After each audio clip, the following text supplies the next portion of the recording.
Hello, and welcome to the North Coast Journal Preview. This is a show where we take a look at the current edition of the North Coast Journal. My name is Matt, and I will be your host for today. And as usual, I'm joined by news editor Thad Greenson and arts and features editor Jennifer Famico Cahill. Welcome, guys. Hey, Matt. Matt, how you doing? I'm doing good. Here unexpectedly, but hey, I am glad to be with both of you. Appreciate you jumping in. Yeah, that's why I get the big nonprofit dollars. Indeed. So let's just crack on and find out what's on the cover of the current edition of the North Coast Journal. Yeah, Matt. This week we have a cover story that has been honestly in the works for a couple years now, called the Soeth Files, and it is looking into the track record of a Humboldt County Sheriff's deputy who's been involved in a number of critical use of force incidents, and we took a deep dive into his record and were able to obtain a bunch of internal affairs investigation records and dash cam video from two of the incidents, and finally wrapped it up to publish this week. Now, this is quite an article. I don't know if you've ever had an article quite this long. This is a big chunk of the paper.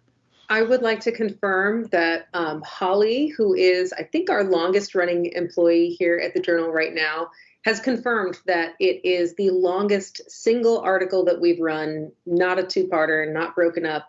But I would like to interject that it is also the most number of ridiculous F-ups from the subject of a story in one story. So, indeed. Those are high benchmarks. Yeah. Well, why don't you lay it out for us? Yeah, so the story, our reporting of the story really started with a single tip urging us to look into a use of force incident and arrest that was actually a California Highway Patrol traffic stop in which Deputy Max Soeth, who was a canine handler at the time, had his dog bite the driver of the car in the traffic stop, who at the time was being held down by 5 other police officers. And so our kind of investigation that's kind of snowballed from there. We took the California Highway Patrol to court to get the dash cam videos from that incident. We submitted records requests for the internal affairs investigation that ensued. And then we started looking into other incidents that Deputy Soeth had been involved in, including a shooting when he was a Fortuna police officer that killed Jacob Newmaker, and another shooting out when he was a sheriff's deputy out on Martins Ferry Bridge out in the eastern reaches of the county.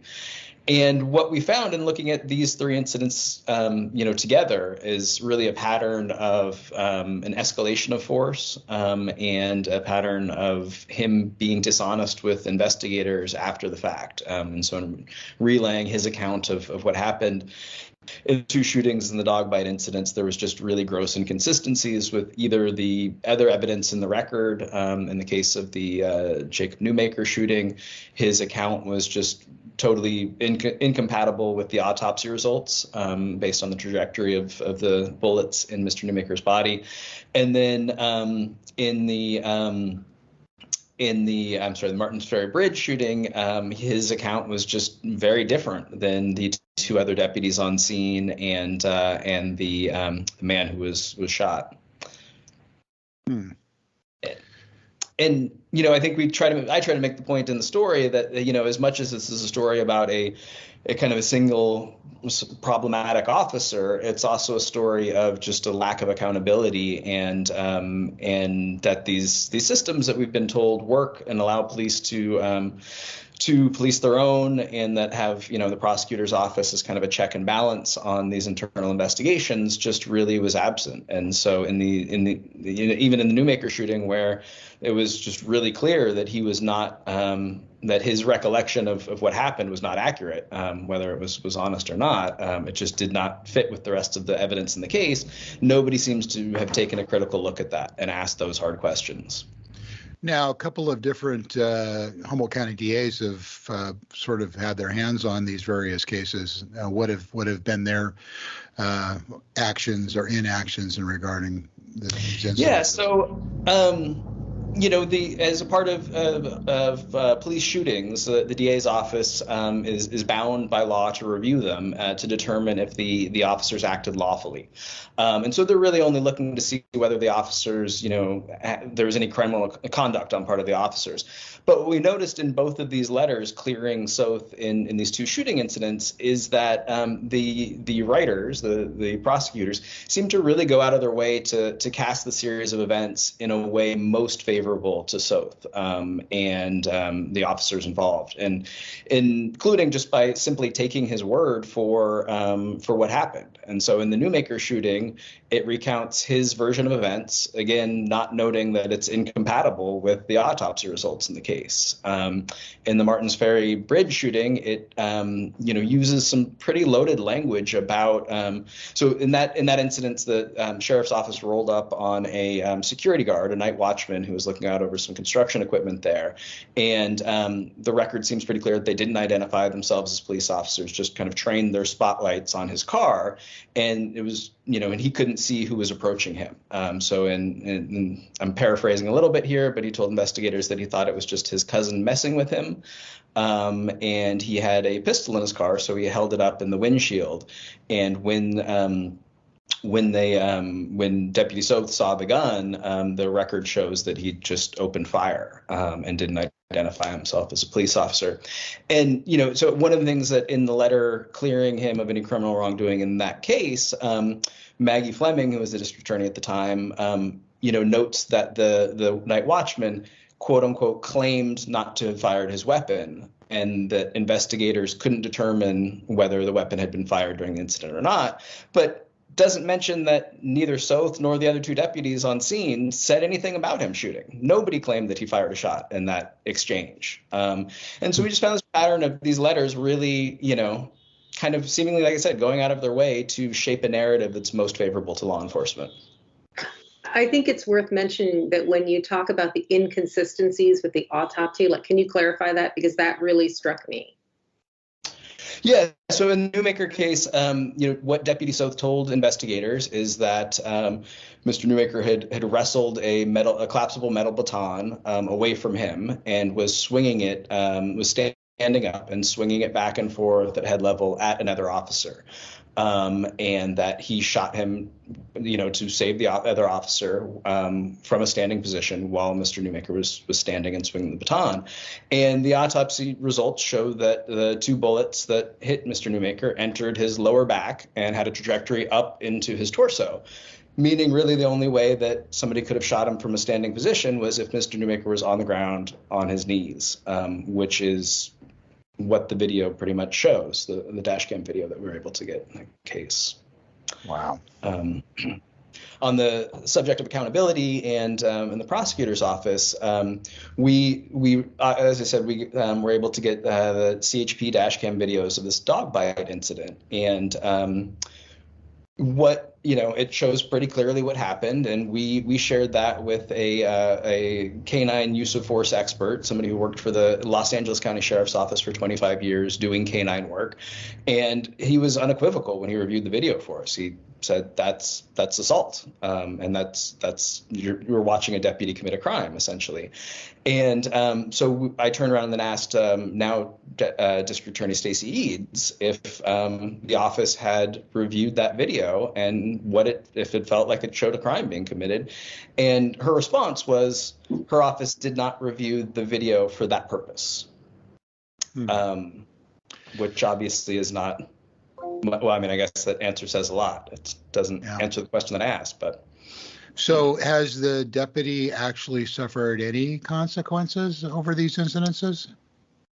Well, he received a written reprimand in the dog bite case, and that that was one that was interesting to me to read through because it really did cause a bit of a rift within the command structure of the sheriff's office. And Sheriff William Hansel initially advised Soeth that he was going to be suspended for 40 hours without pay as a consequence. But Hansel's command staff, the undersheriff and several sergeants, felt like what Soeth had done was in policy and put that in internal memos. And so when it got to kind of the appeal point of the disciplinary proceeding, a lawyer representing Soeth said, your command staff says this is within policy. So, if you impose this discipline, we are going to formally appeal and it's going to get overturned. And I'm basically just going to use the same arguments that your command staff made. And when Hansel meted out the official, verbal reprimand or written reprimand, he notes that I would have imposed harsher discipline, but I don't think we would stand up to an appeal. We did notice in the files that Soeth was suspended for 60 hours without pay for another incident that we don't know exactly what that was.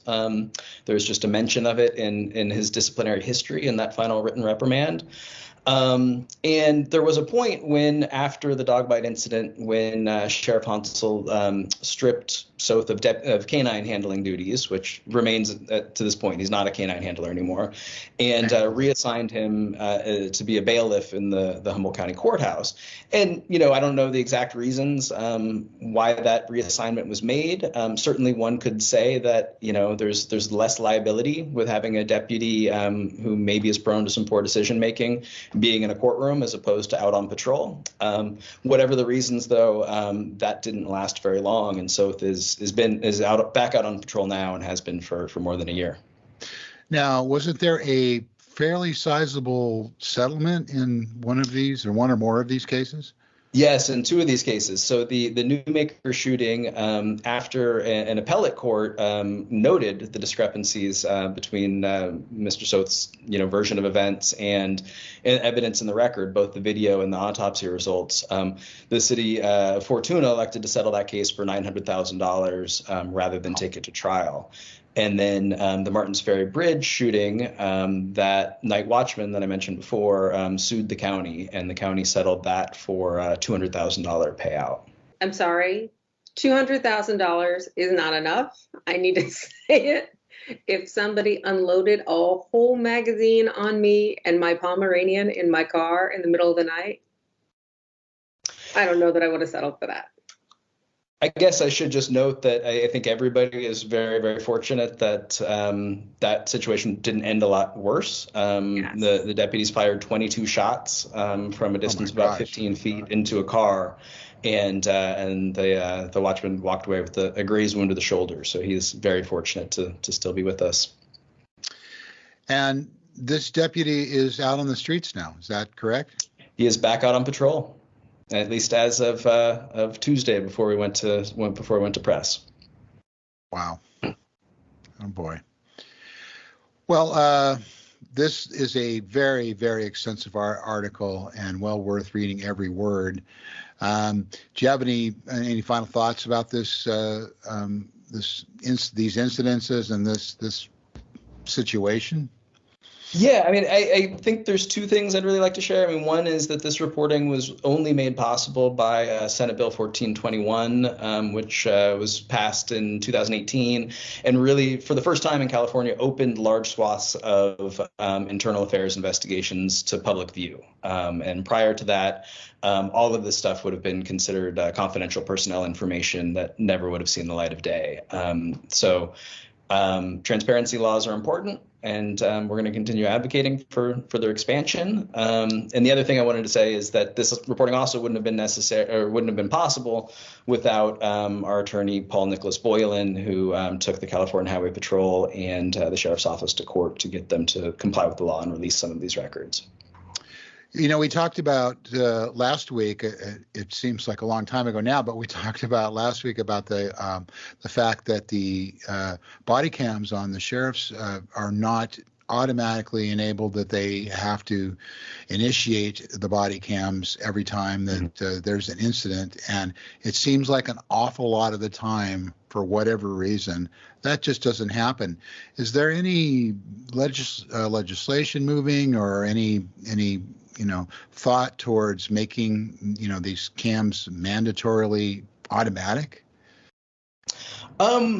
I don't know that there's any movement toward requiring officers in California to have body cameras. There's been, I know I've heard from folks within police departments who believe that needs to happen, and also believe that the state needs to fund these programs, because that's a big challenge for especially small rural departments, is that the technology is costly, but then also the kind of cloud storage space to retain all of this footage in accordance with the law is very expensive also. Right. Yeah. Speaking of expense, I would just like to add to what Thad said. And listen, I'm not trying to get to fumble Attorney Paul Moylan's bag or anything, but if news organizations are requesting cam footage, and I'm begging you, county and city officials, just hand it over, man. Like, for real, like we're gonna get it eventually. Going to court if necessary. Journalists across the country are not going to, particularly in California, are not going to stop because you're like, no, it's a personnel file, or no, let me flood you with a bunch of papers you don't need. All of those tactics that we have seen time and time again in journal stories and elsewhere. Journalists are a stubborn bunch. Just hand it over, man. Yeah, and I guess I would just observe that folks like this are supposed to be public servants. I think is that is their job description. So when they circle, or when they put up barriers to information, it looks like a very self-serving sort of thing, as opposed to serving the public. Mm-hmm. But anyway, well, Thad, thank you for this story. Thanks for the years that you've put into it, and I suggest everybody read this because it's a very, very important story. Yeah. Thanks, Matt. Yeah. Well, Jennifer, let's turn to you and find out what's happening on the Arts and Features beat. What a relief. I have good news. We could use some good news. Right. Isn't it nice? Yeah. So somebody else with a long record, but the good kind of long record, is Dwayne Flatmo. Yay. Who's Dwayne Flatmo? Is it on the tip of your tongue? You can't quite remember who? I doubt it. I know. No, but I know who he is. if you're new to Humboldt, or maybe you're coming outside for the first time, if you are driving around the county and you see a big old mural, we've got tons of murals, but back in the day, one of the earliest hardcore mural people was Dwayne Flatmo. You can see his work on the Arkley Center for Performing Arts. You can see it over at Los Bagels in Arcata. And now you really can't throw a bagel without hitting some sort of Flatmo work, whether it's a mural, whether it's a kinetic sculpture. That's coming up. Remember, Memorial Day weekend is coming, and that means giant, crazy sculptures are racing from Arcata to Ferndale. And if you've had a Lost Coast Brewery beer, a lot of the labels and the branding, like on their sign and everything, was very much Dwayne Flatmo's doing. He's really molded the visual presentation of that brand, and which did not always go well. Do check our archives. So that said, when are we going to see some new work, Dwayne? I mean, I'm sorry, building a second flaming octopus just was not enough. When you sell the giant flaming octopus that Humboldt loves so much, you really do have to build a second one. El Pulpo Magnifico, you may remember, was launching flames all over Old Town. Yes. So apparently during the rain from the last 4 months, Dwayne says that he, was stuck inside. I guess you can't go and find random junk parts at the scrapyard to make another octopus when it's raining. So he was like, I'm going to do some painting. And so in the last 4 months, when I literally did nothing, in the rain, stayed home and complained about how I can't do anything. He made like 10 paintings. Some people are just overachievers, Jen. You just have to get used to that. So Tamar Burris has a great story about the show that's going to be at Epitome Gallery, and you can go see it on Arts Alive and after Arts Alive. Pro tip, Arts Alive is kind of a hard time to look at art. If you want to like really spend time with each piece. It's a great time to go skim and see where you want to go back to, but do go back. This show is going to include not only Dwayne's new work, but his kinetic homies. So there are a few people who have been active in local murals and kinetic and other stuff who are going to be with him, including Scott Cocking. I'm looking to make sure that I don't forget anybody. We're going to have Lucas Thornton and Blake Regan, and then there's going to be something secret happening. Secret? I don't even know what it is. All I know is that it is a secret show within the show happening at Epitome Gallery, and Tamar did not inform me, and spoilers. So I'm intrigued. Dwayne always has a grand reveal, doesn't he? He does, but I don't know if it's him or somebody else's stuff.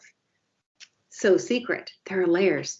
But if you were like, I would like to buy some art, however, original art is out of my price range, wearable art will be available. There will be some Flatmo art on shirts and sweatshirts so that you can show up to Kinetic with your Flatmo swag. Properly attired. Right? Yeah. Hey, pro tip, if you can't get close to Flatmo's work during Arts Alive, you can go to Lost Coast Brewery and sit at the bar and check out the coasters. That's true. On the wall. There's numerous Flatmo coasters attacked to the wall there. That's true. Although it should be noted that what was it? The Great White, the like Franken White, whatever Great White that has like a mechanical, like a robot shark on it. Uh-huh. That is not Flatmo art. Really? Aficionados can tell. Wow. Or people who read our story about it. So I'm so about that. I'm so disappointed and now disillusioned. I'm sorry. Don't worry, the octopus is all Flatmo branded. Jen, the truth is hard sometimes. It is. So we got a couple of minutes left. Is there anything else happening on the Arts and Features beat that you would like people to know about? There is. If you are feeling sad about losing Harry Belafonte and Gordon Lightfoot. Oh my God, did I just tell you that? It's been a bad week. It's been a bad week. I didn't just inform you now, did I? No, I knew. Yeah, I knew. All right. So Colin has a very lovely tribute in his set list, which you should check out this week. And we also have like some very cool events happening this weekend, including the Year of the Rabbit Festival in Eureka. There's a bunch of stuff in the calendar. Like, you remember when the calendar was very thin? Like, I do. Peak COVID calendar thinness. We were like, we were at online poetry readings every night. Well, now the calendar is blowing up. So get ready to get back in your habit of like leafing through and circling because a lot's going on. And Kali Koziris, our calendar editrix, is on it and just searching and making sure that everything she can find is in there for you to peruse through and plan your weeks. Absolutely. Another reason, as if you needed another one, to go out and get a current copy of the North Coast Journal. Absolutely. Well, Thad and Jen, it's been great as always. We're hopeful and we're counting on Dave being back next week and things returning to normal around here. But in the meantime, just going to say, get out there, get a current copy of the North Coast Journal. They're on newsstands now. You can also find North Coast Journal online 24/7 at northcoastjournal.com. Jen and Thad, thanks so much for being here, and we'll see you again next week. See you next week.